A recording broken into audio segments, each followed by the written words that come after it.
My name is Jamie Beverley. I'm a master's student at McMaster University in Hamilton, Canada. Today I'm presenting my short paper on the CrowdPatching system, which is a performance system for audience participation in algoraves. Before I jump right into it, I'd just like to acknowledge McMaster University's Communications and Media program for providing me funding to get here. Dr. David Ogborn's continuing support and guidance in both this work and other projects, and the McMaster University Arts and Science program. So my agenda today, I'm going to talk a little bit about the overview of my project, what it is, and then dive into the motivations for creating it, and then speak to how the design decisions kind of speak to those motivations, including with a brief note on system architecture, and then more conclusions for future work. And then, if time permits, a quick demo of the system. So CrowdPatching's audio and visuals are run off of a generative algorithm that responds to three high-level output parameters of the system. For this system, I've chosen excitement, diversity, and depth as parameters that control how the generative algorithm develops. So in the performance of CrowdPatching, audience members connect to a local website, locally hosted website, and they're presented with this interface here. And they can set their preferred values for the excitement, the diversity, and the depth of the output of the system. And they can also enter their username. So upon joining the system, they're also given a sort of avatar representation in the visuals, which are shown on the left here. They contain both the code that the live coder is writing and also some generative visuals. So the web page that they log into also processes accelerometer data that formulates a value from 0 to 1 indicative of that audience member's motion.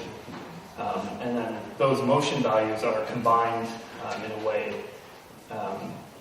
that's representative of, to generate a value that's representative of the coherence of the audience and how they're moving.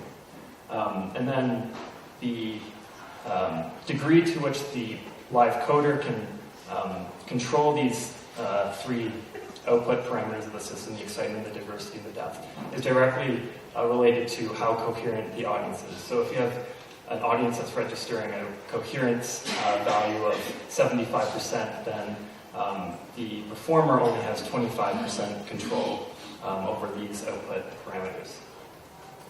So the role of the live coder in this system, since it is running a generative algorithm that can only sort of be interacted with through these three parameters, is more to elicit different reactions from the audience in mapping their accelerometer data and the values they set for excitement, diversity, and depth to the output of the system. So I'm going to talk a little bit about the motivations behind this work. The first was inspired sort of by a sort of progression in some ICLC literature and in the community that's interested in thinking of other ways, other sort of roles for the live coder, and also other roles for the audience.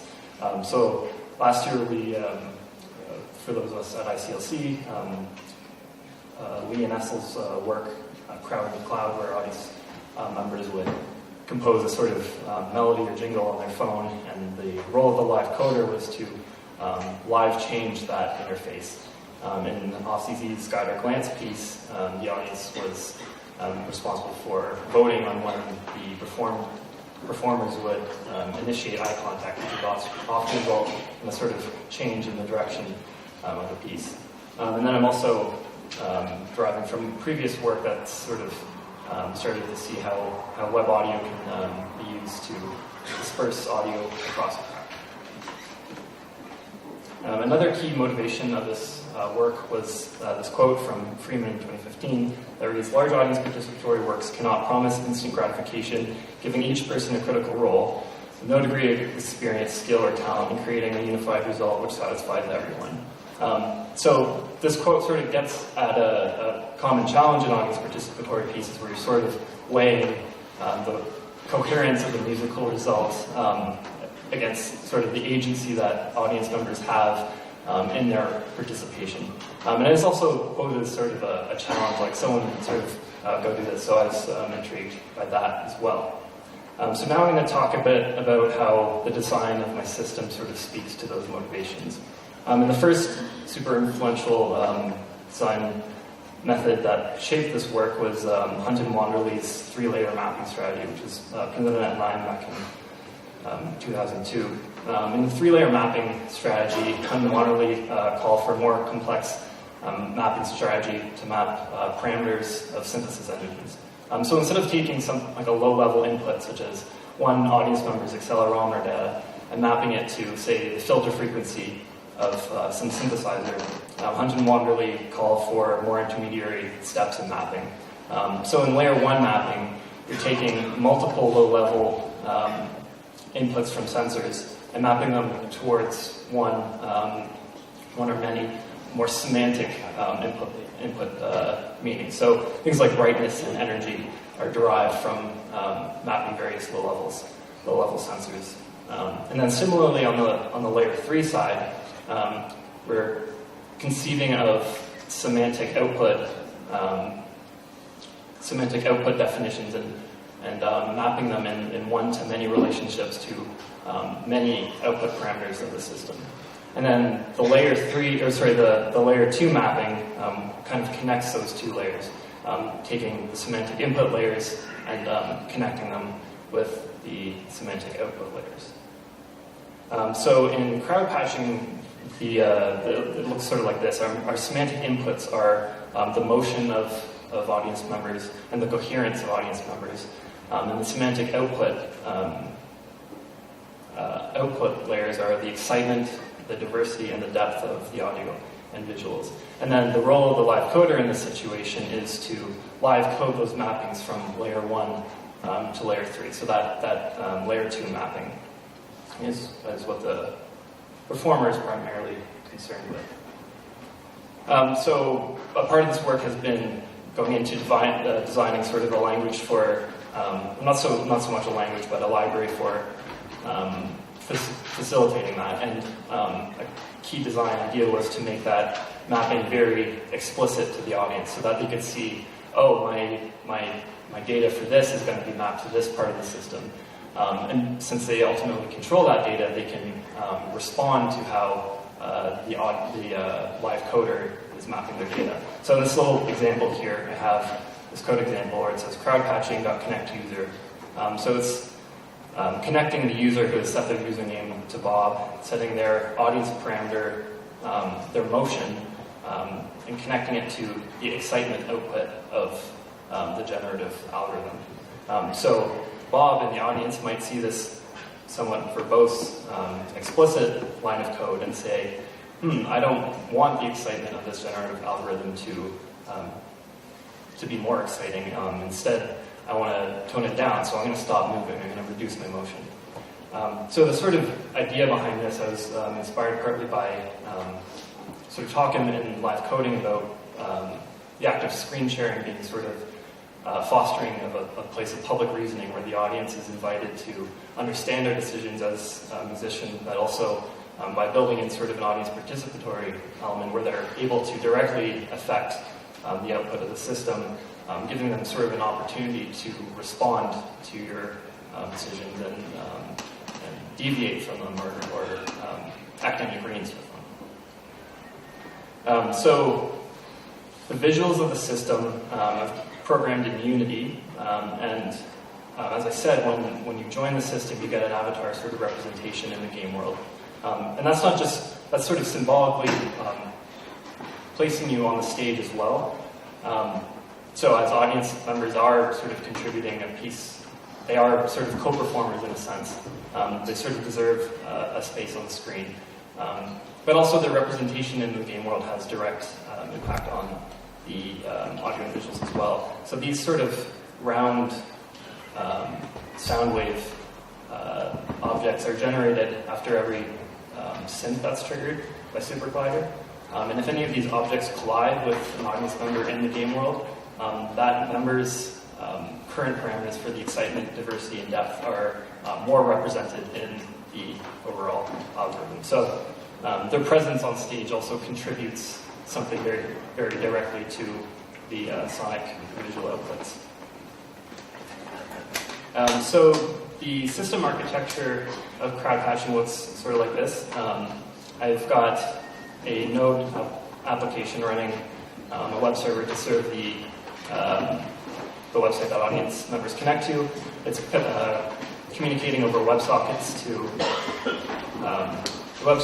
the web server, which then communicates over OSC to SuperCollider, and then SuperCollider is maintaining a dictionary of all audience members that are connected, including their values, their input values, which then it's also passed to the game world. So the game world and the SuperCollider controller are sort of maintaining a parallel dictionary of audience members, and they're communicating over OSC, and then the sound engine and live coding interface are also part of the, or are also programming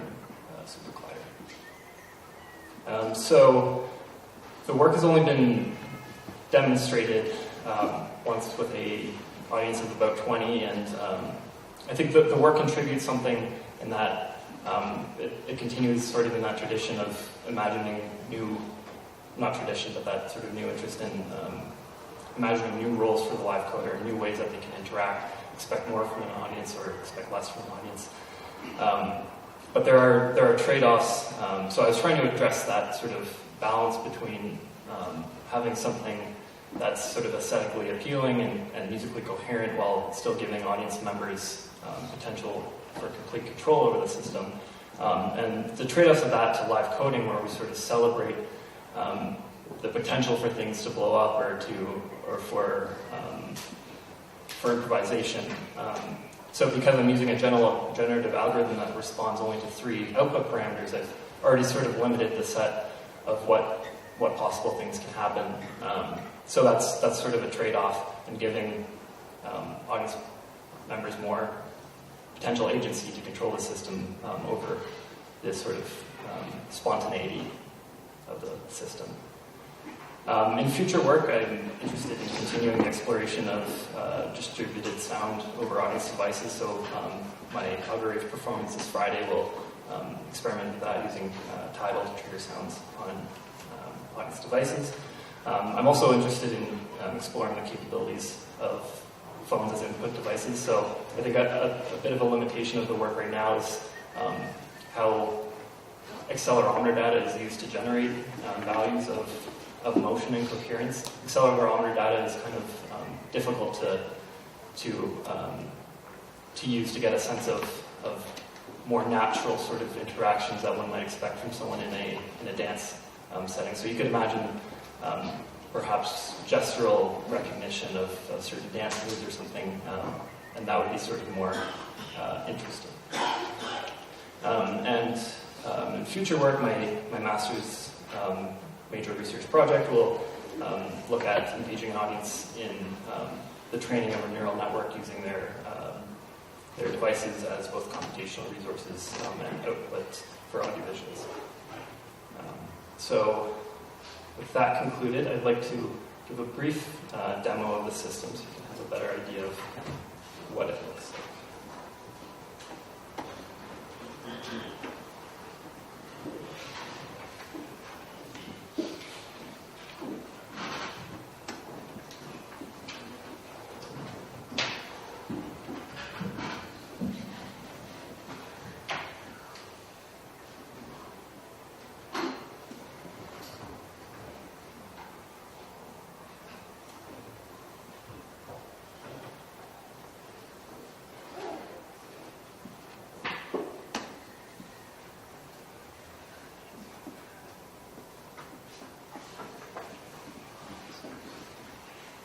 So unfortunately, my Wi-Fi keeps sort of dying on me. Just the internal computer.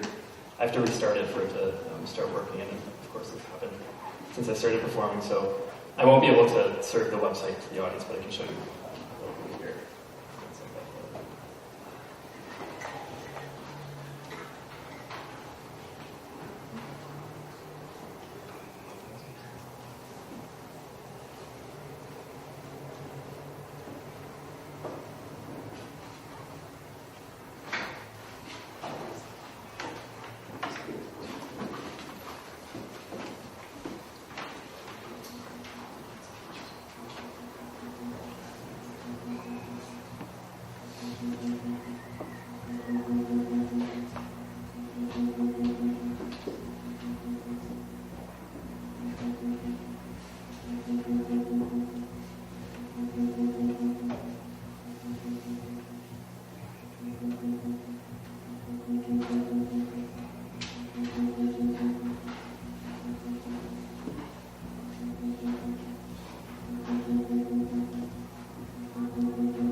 So I think the glitch I've been having with my Wi-Fi may have also affected the local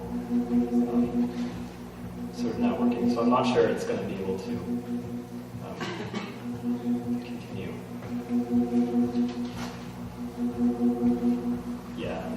Yeah, apologies for that. There's a video that I posted that's linked in my paper that shows a bit of a demo. So I guess at this point I'll open up to any questions.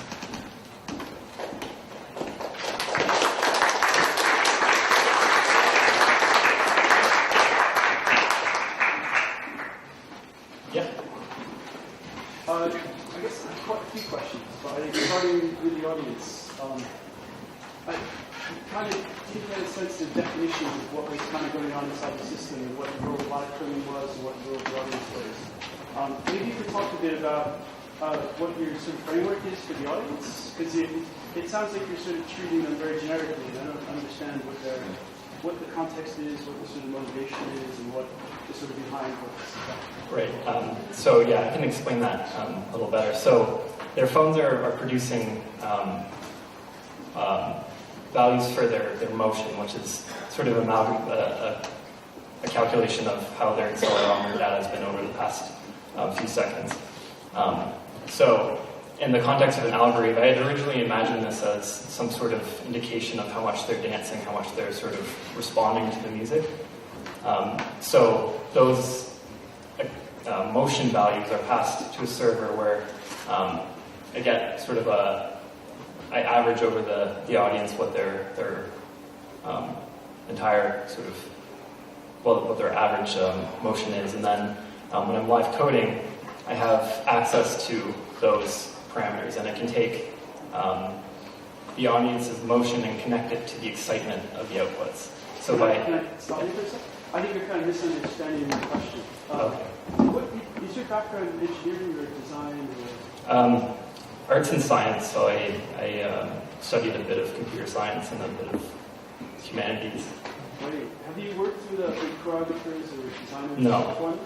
No. Okay. I think it's really good to work with them to really define that. I mean, I guess I understand the technical bit, but I'm missing the whole audience. Who this is for and what they're going to do during performance. Yeah, I admit that is a limitation of, using the motion and accelerometer data isn't so much a natural way of moving in a algorithm dance scene. So I think, in future work I'd be interested in, like I was sort of saying, using gesture recognition,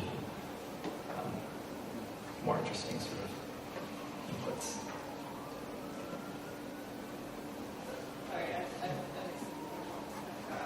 So the idea is it's a passive input, so they shouldn't really be moving their phone, but just put it in their pocket and doing whatever they would be doing, or are they directly? So they're invited to move it around if they like, and when they do move it as well, once they hit a threshold of the accelerometer, your phone will make a sound.